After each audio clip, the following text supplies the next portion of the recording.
ഒരു 2002 കാലഘട്ടത്തിൽ എനിക്ക് നടന്ന ഒരു സംഭവം ഞാൻ നിങ്ങളോട് പങ്കുവയ്ക്കാം. അന്ന് ഞാൻ ഗോവയിൽ നിന്ന് പൂനെക്ക് പോവുമായിരുന്നു.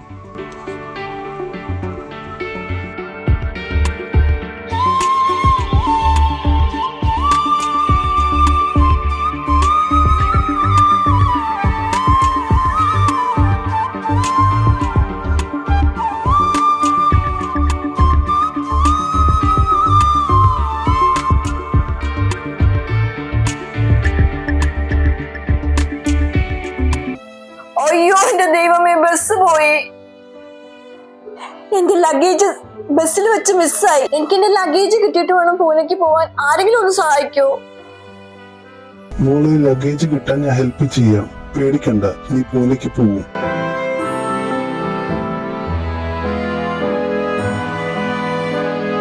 സിനി ഹാളിലായിരുന്നു, പിക്കപ്പ് ബസ് മിസ്സാക്കി. എന്റെ ബാഗും സർട്ടിഫിക്കറ്റും. I do understand. ടിക്കറ്റ് നോക്കട്ടെ, കാണിക്കൂ. ഓ, ഈ ടിക്കറ്റ് പൂനെക്കാണല്ലോ. എന്റെ ഹാർഡ് ഏൺ സർട്ടിഫിക്കറ്റ്സ് ആണ് ആ ലഗേജിനുള്ളിലുള്ളത്. അതൊന്ന് തിരിച്ചു കിട്ടാൻ സഹായിക്കോ? ഈ പോയിന്റിലേക്ക് വിളിക്കട്ടെ, ബസ് ഉണ്ടോ എന്ന് തിരക്കട്ടെ. Pickup bus main boarding point നിന്ന് വേറൊരു സ്ഥലത്തേക്ക് പോയി കഴിഞ്ഞു. എന്റെ സർട്ടിഫിക്കറ്റ്സ്.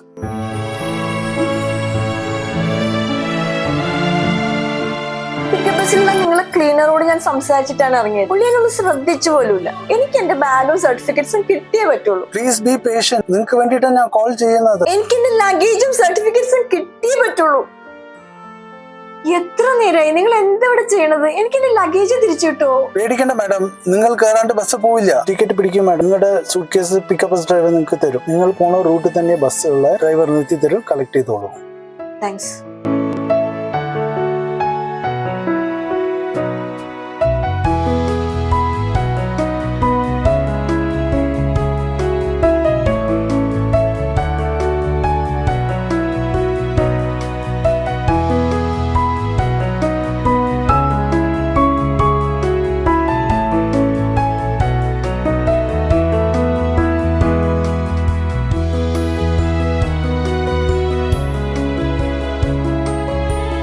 എന്ത് പണിയാ നിങ്ങൾ കാണിച്ചത്?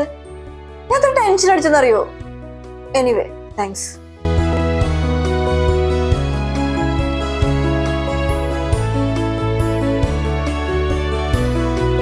Thank God, my certificates.